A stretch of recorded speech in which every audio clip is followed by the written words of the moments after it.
Salamat Panginoon at syempre sa aking Holy Spirit. Sana makinig kayo mga gwapo-gwapa, mga migo-miga kung kayo'y makikinig. Sa Ezekiel pa rin ako. Dito ako sa ang mabuting pastol. Nasa 34:11. Ito ang pinapasabi ni Yahweh. Ako mismo ang maghahanap at mag-aalaga sa aking mga tupa. Kung paanong hinahanap ng pastol ang tupa niyang nawawala, gayon ko hahanapin ang aking tupa. Kukunin ko sila saan man sila itinapon noong panahon ng kanilang kasamaan. Titipunin ko sila mula sa iba't ibang dako upang ibalik sa sarili nilang bayan. Doon ko sila alagaan sa kaparangan ng Israel, sa tabi ng mga bukal ng tubig at sa magagandang pastulan. Alagaan ko sila sa sariwang pastulan, sa tahimik na kaburulan ng Israel. Mamamahinga sila sa sariwang pastulan at manginginain ng sariwang damo sa kaburulan ng Israel. Ako mismo ang magpapastol sa kanila at hahanap ng kanilang pahingahan. Hahanapin ko ang nawawala, ibabalik ang nalalayo, hihilutin ang napipilay, palalakasin ang mahihina at babantayan ang malulusog at malalakas. Ibibigay ko sa kanila ang kailangan nilang pagkain. Amen po. Hindi ko na po babasahin lahat kasi po binasa ko na to dati. Itong mga nandito. At ang munting liwanag saan siya tumungtong dito sa ang at saka lumipat dito sa ipinapasabi. Dito sa ang at ipinapasabi. Amen po. Salamat Panginoon at syempre sa aking Holy Spirit. Araw-araw ang aking Holy Spirit ay gumagabay sa akin. Yan ang patutuo ko sa inyo. Hindi siya nawawala sa akin. Kahit umalis ako ng bahay, nandoon din siya. Kahit halimbawa, pag namalingki ako, minsan tinuturo niya yung gusto niyang gusto kong bilhin. Nag-o-okay siya doon. Pag bumibili ako. Pag meron akong binibili, at lahat yan ay totoo. Totoong-totoo. Sabi niya nga, sabihin ko ang lahat ng katotohanan. Yung mga nakaraan, alam nyo, apelyido ko ng dalaga, tapos Hamdan, tapos Pasa. Yun, yung pangalan na yun, sunod-sunod. Tapos yung sumunod, yung number 7. Yung kulog. 7 kulog. Binasa ko yun. Kasi nung gabing yun, kumulog. Biglang kumulog. Tapos, umulan ng konti. Tapos, may nakalagay church. Meron pa nakalagay church. Tapos, meron pang, billionaire. Bakit kaya may ganito? Yan ay totoo. Mga lumalabas talaga yan na pinakita sa akin ng Holy Spirit. Mga word na ganun. Yung huli, itong billionaire. Kahapon,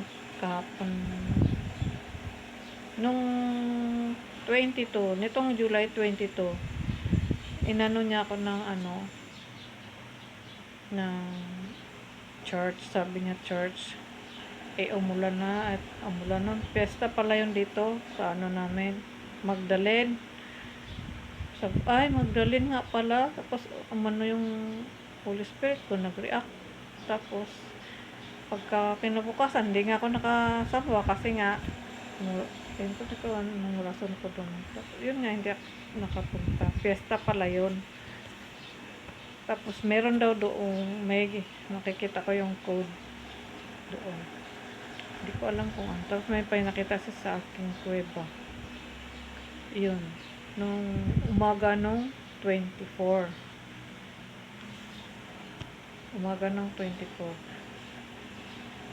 Bakit kaya? May code daw. May code. Makikita ko. Ano kayang code yun? Kaya pumunta ako kahapon. 24 kahapon. Nakita ko yung Tapos nakita ko doon yung 7 anghel. Binilang ko yung 7 anghel. Yung nandito rin sa Ezekiel. Yung Kasi dati hindi yung ganun eh. Ngayon nabago na, binago na yung church dito. Nabago na. Ito siguro yung gusto ng Panginoon puntahan ko. May kalentulad kasi yung church dito. Yung Magdalene yung patron. Kasi doon mismo sa harap ng Mama Mary nung birthday ng anak ko, doon umano yung dibdib ko, ang init na hindi ko maintindihan sa harap doon sa Mary Magdalene. Kaya nung 4 ng sabi niya, para may nakasulat church, fiesta pala yun ng Magdalene, tapos may naka-code. Tapos nakita ko doon yung 7 anghel, yung mga sa mga dingding, sa mga dingding, tapos may palma. Yung dinidescribe nandito sa Ezekiel ko, ay, kahalintulad to doon. Tapos nag-okay yung Holy Spirit ko. Tapos inano ko yung mga pinto. Tapos merong nakahalintulad talaga doon sa sinalaysay dito sa Ezekiel. Sabi nila, both side ng left and right, may mga anghel. Binilang ko talaga 7 kasi walang misa. Akala ko may misa eh. Umaga pa lang misa, 6:30. Di kasi dati bago pa ako dito, doon kami nasamba. Ito din yung church na to ang ginawa kong video dati. Christmas yun, Pasko ba yun? Bago ba Pasko o Pasko yun? Doon. Binidyo ko yun dati. Tapos doon. Tapos, yun nga. Inikot ko. Nakita ko nga yun doon nga. Yung pintuan na paypay. Totoo nga. Paypay na pintuan. Ilan yun? Marami na. Bali, tapatan yung pintuan. Andito yun eh sa sa Ezekiel. Binasa ko yun. Tapos ito ang mga pinto. Ito. Pero binilang ko pa yung mga bisagara. 3 man, yung iba 2. Nakahalintulad talaga to. Bawat paypay ay may peglawang bisagara. Ang pinto may larawang kerubin. Totoo ang mga pinto may larawang kerubin. Kaso nga lang, tapos may palma. Palma ba yun? O pakpak? O Basta, tiningnan ko yun kahapon. Umalis kasi ako kahapon, tiningnan ko doon. Kasi hindi nga ako sumamba nung 24. Umulan kasi yun eh. Tapos nung nandoon na ako sa loob, umulan. Tapos, nawala ang ulan. Umaraw na siya. Saglit lang yung ulan. Mga siguro 11. Bago mag-12, umulan. Tapos, nagpipray ako doon sa loob. Ako lang mag-isa. Tapos, maya-maya may dumating, mag-asawa. Tapos, nung nagsimba rin ako doon dito sa amin, sa Quiapo. Nung parating na ako, umaambon. Umuulan din. Nung nasa loob ako, umulan. Tapos paglabas ko, wala na yung ulan. Katulad din nung sumamba ako dito sa St. Magdalene. Tapos nakikita ko yung nandoon yung apostol na si Mateo, si Lucas, si Marcos, at saka si 4 yun eh. Lucas, si Mateo, si Marcos, yung isa.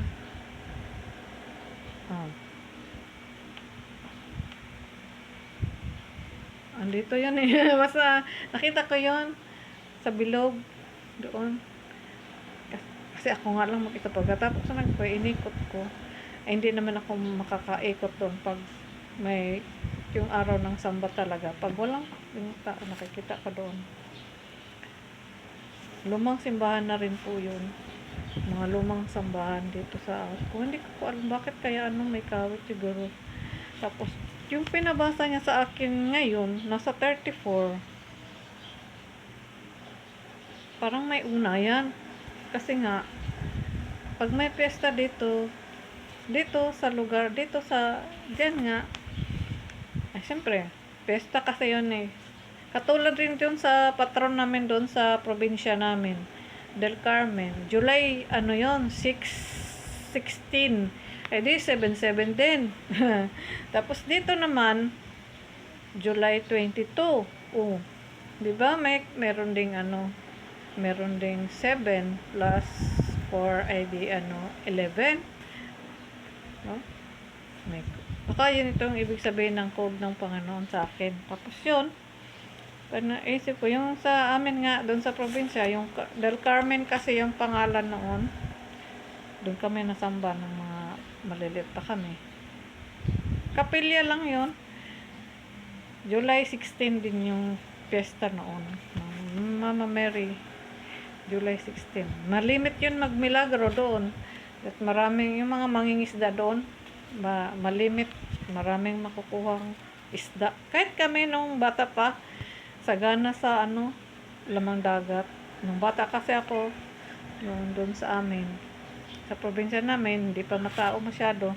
Talagang nangaano kami ng mga sa dagat.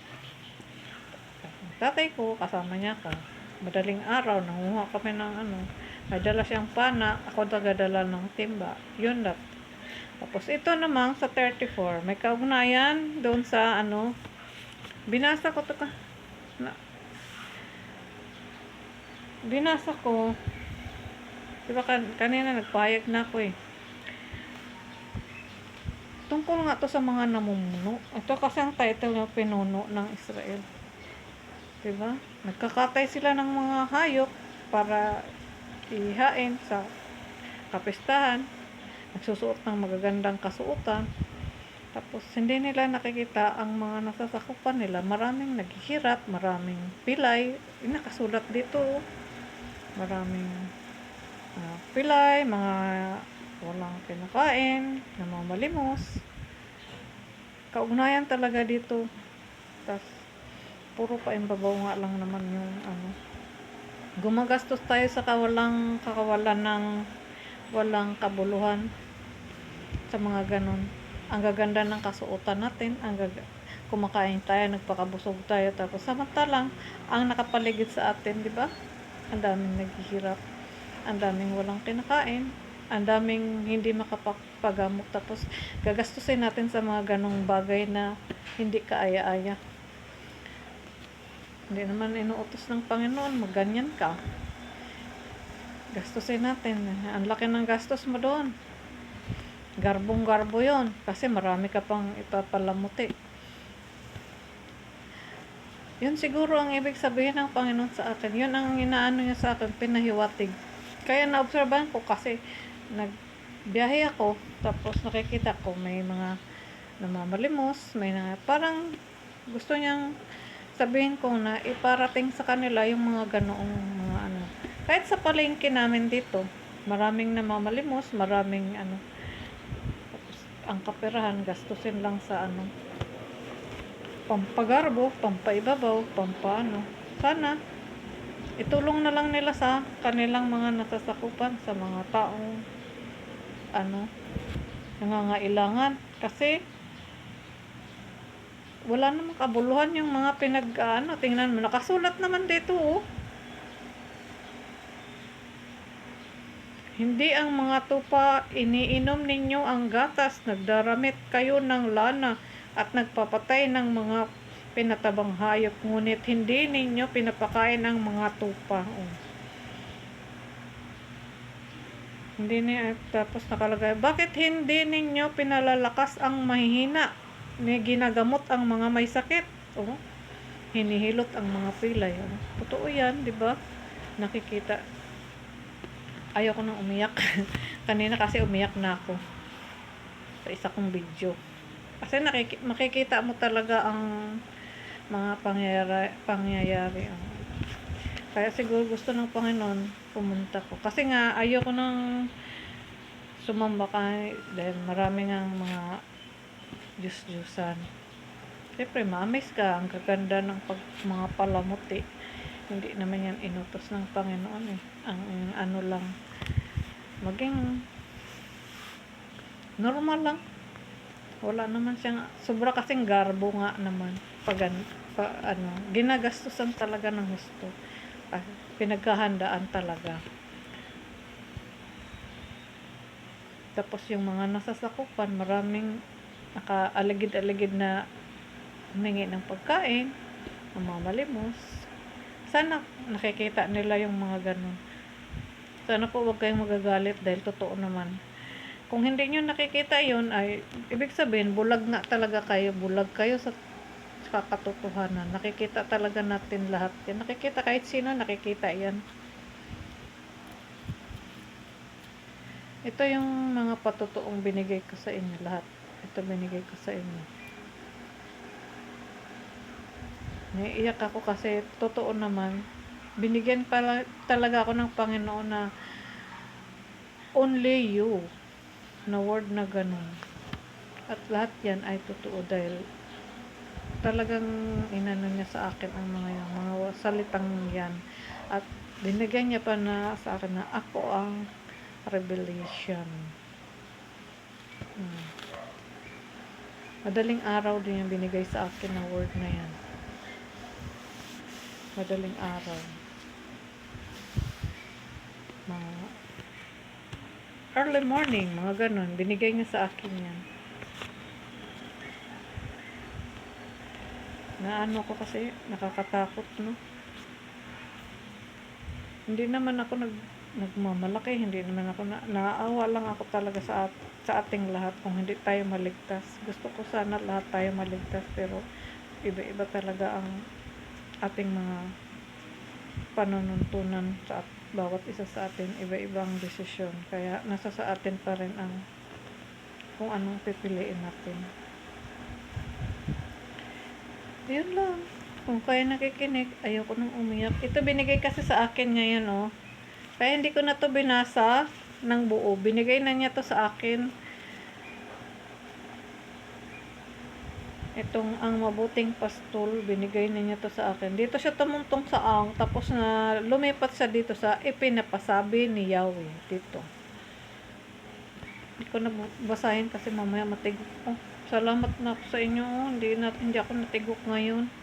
Kasi merong putol-putulin ako, pinuputol-putol yung salita. Kaya salamat sa Diyos at syempre sa aking Holy Spirit at sa inyo kung kayo nakikinig ngayon, kung kayo nakikinig at kung hindi naman, okay lang, salamat pa rin.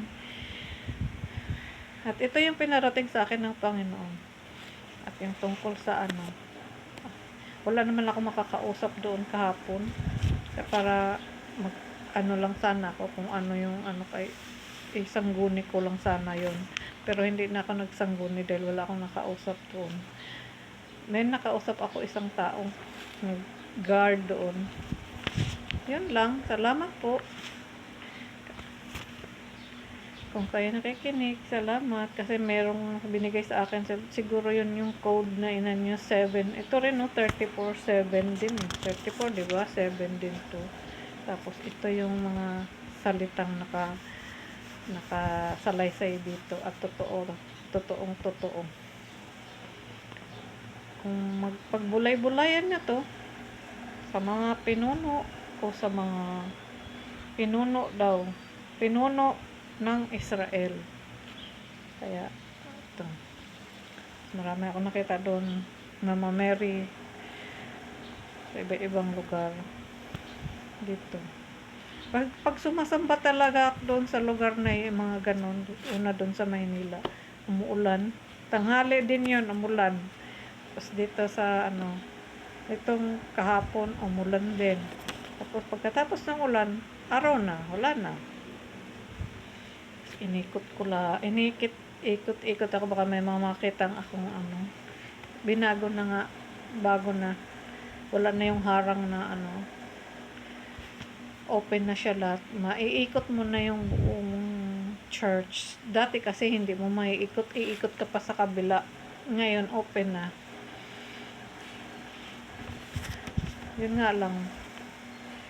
Nakasulat din yan dito. Ayaw ng Panginoon na may nagtitinda sa loob ng loob ng templo. Ayaw niya ng ganun. Diba nga, sa iba pinapalayas na yan. Meron din yan dito, nakasulat noon. Binigay niya yun sa akin. Ayaw niya yung ganun. Nagalit siya dahil ginagawang business yung sa loob ng ano. Ayaw niya yung ganun. Mga maling pamamalakad. Hindi na tama. Kasi nga naman, ang pahayag ng Panginoon para sa atin, biyaya sa atin, ay hindi naman binibenta, hindi naman ano, di ba? Hindi naman to, kaya gusto niya, ayusin nawa natin ang lahat bago mahuli ang lahat. Marami tayong malulugmok sa ano, sa shawl. Saan ba yan? May shawl ditong nakasulat eh. Ipahagis tayo sa shawl. Gusto niyo ba yan? Ihagis tayo kasama nung mga naroroon na. Mga nandoon na, nasa shawl. Hinagis doon ng mga nandoon na. Salamat po. Yun ang mga patuto ko dati. Yung mga nakaraang araw yun binigay sa akin.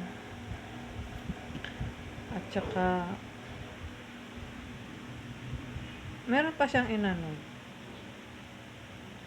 Yung marry me, marry you. Marry you. Pero hindi po ako ayoko pong makipagrelasyon.